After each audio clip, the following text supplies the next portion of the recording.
La Malaisie ne pouvait pas prévoir que sa présidence de l'ASEAN pour 2025 prendrait un départ aussi tumultueux. 4 pays de l'ASEAN ont été soumis à des droits de douane américains compris entre 44 et 49%. La Malaisie, pays hôte, a été moins touchée avec 24%.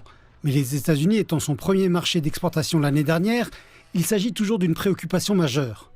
Avant les réunions de jeudi, les ministres des Finances et les dirigeants des banques centrales de l'ASEAN se sont réveillés avec soulagement en apprenant que les droits de douane étaient suspendus pour une période de 90 jours.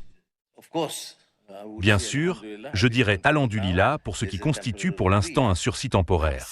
Mais en même temps, il y a un durcissement très fort de la position vis-à-vis de la Chine, ce qui représente aussi un problème pour nous.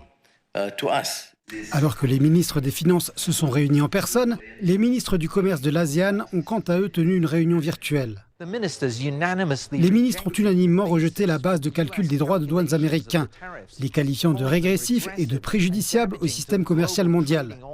Ils ont également rejeté les représailles, optant plutôt pour le dialogue. L'ASEAN confirme son engagement en faveur d'un système commercial multilatéral ouvert, inclusif et fondé sur des règles et de l'intégration économique de l'ASEAN. Nous sommes prêts à travailler avec tous les partenaires, y compris les États-Unis. En tout cas, le protectionnisme américain encourage l'ASEAN à renforcer les liens économiques avec les principaux partenaires du bloc, y compris la Chine, et à maximiser les avantages des pactes tels que le Partenariat économique global régional ou RCEP.